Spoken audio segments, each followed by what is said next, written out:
Hey guys, Bobby Thompson back with another video, and in this video I wanted to discuss how to do an honest investigation into flat Earth.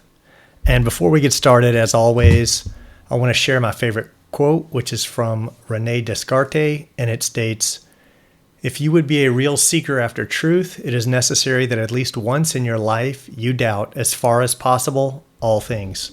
So with that said, let's get started. Why does it matter? This is the worst question you can ask yourself, and probably the biggest inhibitor to finding the truth. You have to put this as far out of your head as you can. Don't worry about why it matters. It does matter, and it's probably the biggest leap forward you could take in your journey of being a truther. But trying to answer this question before your investigation will just hold you back. Forget everything you know.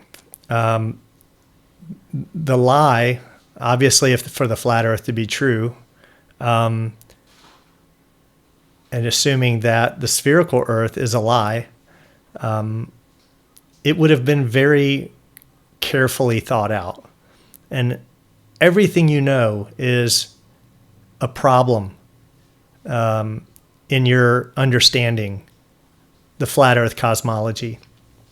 For example, if someone's trying to show you the flat Earth model and you think that the sun can hold 4 million Earths, that's a problem. How could that be circling above our flat Earth? So you have to forget everything.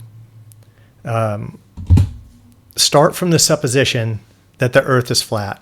So if you were born and grew up in this world and were never taught anything about the cosmology of the Earth, you would believe it's a flat Earth. You've only seen a flat horizon. If you go out and look at the water, look at the ocean, it's flat from side to side. So if you're going to do a fair investigation, to be fair to both sides, you've had how many decades of indoctrination, of education, and all that plays against your investigation, right? So forget everything. Don't worry about why. Start from the supposition that the Earth is flat. This is probably the hardest thing to do, is to find some respected resources, some reliable resources. If you do a YouTube search or a Google search, you're only going to get controlled opposition. And that's a problem, right? That should be a red flag there.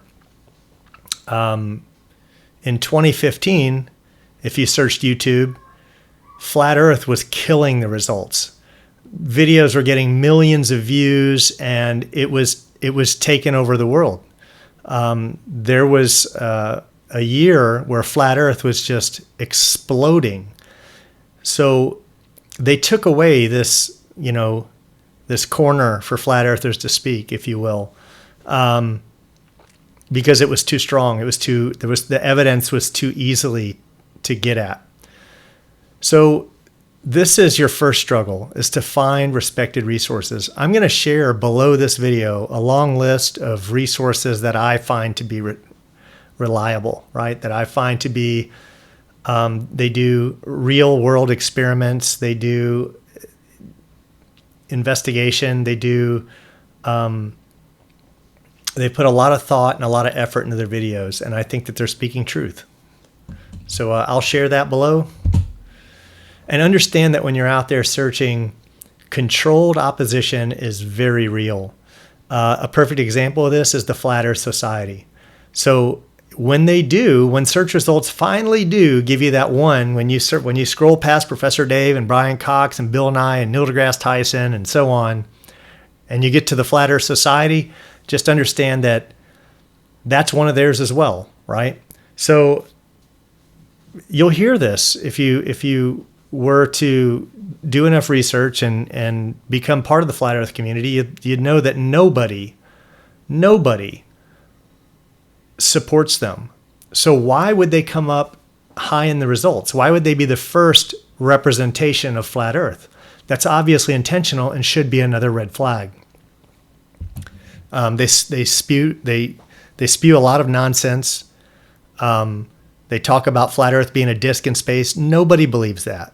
Nobody. So going up at 9.7 meters a second, whatever it is, just it's there's not a single flat earther that believes anything they say. So again, controlled opposition is real. And then your first real task should be to understand the model. This is not the model. So if this is not the model, why is this all you see when you do a search? If I do a Google search, why is this all I see? That should be a red flag. If we don't believe this, why are you seeing it? No flat earther believes flat Earth is in space and is floating around with other planets. That's a red flag. So if you go to a site or a channel and it has this as their logo, or it's promoting this, you know that's a red flag, and there's probably a better source. I'm sure there's a better source you can go to. No flat earther believes this. No true flat earther. So learn the arguments. Learn the arguments and apply Occam's razor. So Occam's razor is a principle of theory construction or evaluation according to which, other things equal, explanations that posit fewer entities or fewer kinds of entities are to be preferred to explanations that posit more. So what's that mean? It means the simpler explanation is to be preferred, right? An example, one of the arguments of globe earthers is eclipses. Well, every X amount of years, I don't remember if it's 5 or 15 or whatever it is, there's a selenilian eclipse. We can predict it. We know when the next one is coming. There's video of it many, many times over. And during this eclipse, the sun and moon are both visible.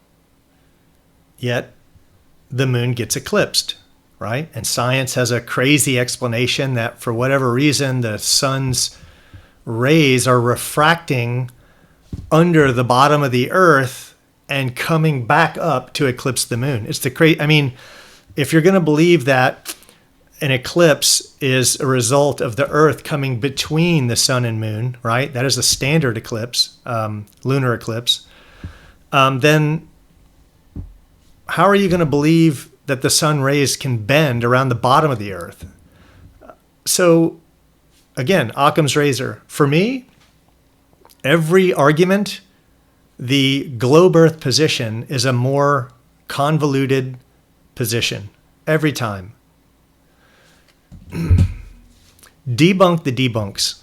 This should be an eye-opener.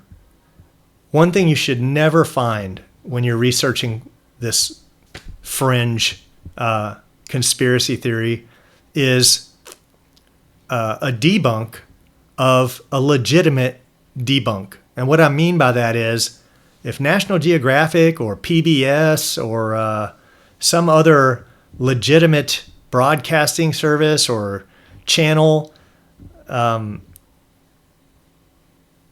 out and does a flat Earth debunk, you shouldn't be able to debunk that, right? That should be well done. And every one I've seen has been debunked. I have not yet to see one. Now, that's something you're not going to find if you just do a day or 2 days or 3 days of research, right? It's going to take time to find those. But if you find a good resource, if you find a good, and there are many out there, there's many channels that are giving out this information, they can share it with you. The problem is it gets taken down. It gets either pushed way down in the results, and in most cases taken down. So if you find that, and you always will, that should set off a red flag. You should never be able to debunk the debunk. And in my opinion, every time you can. I have yet to see a debunk that hasn't been debunked. So in closing,